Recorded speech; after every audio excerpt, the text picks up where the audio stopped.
by the pond construction. There are so many kinds of ponds, which we just mentioned, that of containers that can be used to rear fish. But the aim of the manual is to direct our operations, just like you have agenda for a meeting. So I'll look through it, read a few things from it. At the same time, the bulk of what I'll tell you will be that I'm going to minister to you will come from the practical things we're going to see on the farm side. So let's look at the introduction, see a few things. Now, right on the front page, we say in the past 30 years, the science or art of fish farming, or we call it aquaculture, also known as aquaculture, has grown dramatically all around the world. Now, why did we say this? Now, aquaculture as opposed to fish farming, there's a difference between the two. Aquaculture refers to the culture of anything that lives inside water. And of course, it's not just fish. Fish is just one aspect. There are prawns, there are clams, frogs are categorized into. You've got lobster, you've got crayfish. Are you getting it? Even alligator farming is even sometimes classified as aquaculture. So there are so many other animals. It can be people who culture octopus, some countries and the rest. So aquaculture takes all of this into consideration. But when you mention fish farming, you are now referring to just fish alone. And in this part of the world, we are focusing on just a few fishes, which will come to later on. Now, it's taken so much strides in the past few years because of one or two basic things. One, people seem to have a predisposition to taking fish, probably because 70% of the world is made of water, and our body, as in when you cremate a human being, we are made up of 70% water. Our brain is almost 85% water. Our body is about 60-75% water. So definitely, you want to gallivate towards what you are made of in the main. So you want to make sure that you want to feel safe when you only make fish to be a part of to consider about 70% of your diet. There's no harm in that kind of. More so, many people are coming away from getting away from eating of meat because of all those facts about cholesterol, fats, and all that stuff. So that's one of the reasons. The second reason is because people thought the sea, because it constitutes 70% of the world, that the fishes in there are inexhaustible. But with the advent of trawlers in the 70s, gigantic factories that go right there on the sea for days, they just huge seine nets like that can actually take a big warehouse. They just hold on trawling for about 40 minutes, catching everything on the side, sweeping every damn thing. Now, all of those sweeping, by 81, the amount of cash began to dwindle. And people now found out for the effort they put in going to the sea, what they cash does not match up with the expense they are putting into the trawlers and all of the staff and the rest. So the concept of having to maintain, create open and close season began to come in. People began to ration their fish stocks. Now we'll close this area. Then concept of maximum sustainable yield started coming in. They started rationing what trawlers can do.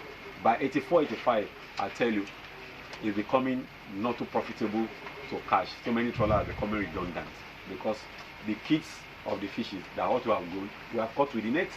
So with the trawl. So there's nothing to grow. There's nothing out there to grow.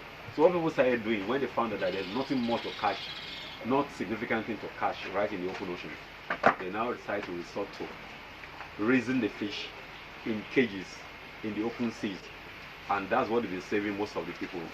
For almost about a third of the production in the world is being done in cages on the seas. You call that cage culture. That's where you get the majority of the mackerel, sardine, salmon that we all eat here now. It's not caught in the sea. They come from cage culture in the open spaces out there. So they didn't catch them in the wild. Catching in the wild is so infinitesimal. So these are two major reasons. One, people's love for fish because meat is getting unfashionable, the health consciousness, and two, there is nothing really to catch. The effort of catching a wild fish out there is so enormous. So people decide to go into aquaculture. That's one of the reasons. Then those are the two reasons why there has been an increase in interest in aquaculture and fish farming. Then the third reason is the profitability inherent in the world of fish farming. How? there's a scientific data that proves that well, I'll say debatable, that to raise 1 kg of cow, 1 kg of meat, a cow will need to take 20 kilograms of food, grass, egg, whatever it is, to give you 1 kg of meat. Now, to have 1 kg of pig or pork, a cow, a pig will need to take about 8 kilograms of grass, cassava peel, and all of that stuff to just give you 1 kg of pork. Now, for chicken, to get 1 kg of broiler chicken, the chicken will need to take about 6 kilograms of your corn, your soya bean cake, or whatever it is, kind of. Now, they're wasteful. But if it's fish, a fish will only need to take 1 kg food to give you 1 kg of fish flesh. And we look at the arithmetic. To get 1 kg of pork, a 1 kg of pork costs about maybe 140 naira. 1 kg of fish wholesale is about 400 naira now. So common sense tells you that it's more profitable to go into fish farming than to go into raising pig or raising cow or raising poultry. And one major reason is because the fish is a cold-blooded animal, unlike the cow, the pig, the chicken. Most of them are warm-blooded. They are as wasteful in their utilization of food, just like me and you. They waste majority of their energy on temperature regulation and locomotion. It takes a lot of effort to support your muscles against air, unlike in water where the fish just swims without any effort at all. You feel lighter when you're in the swimming pool, isn't it?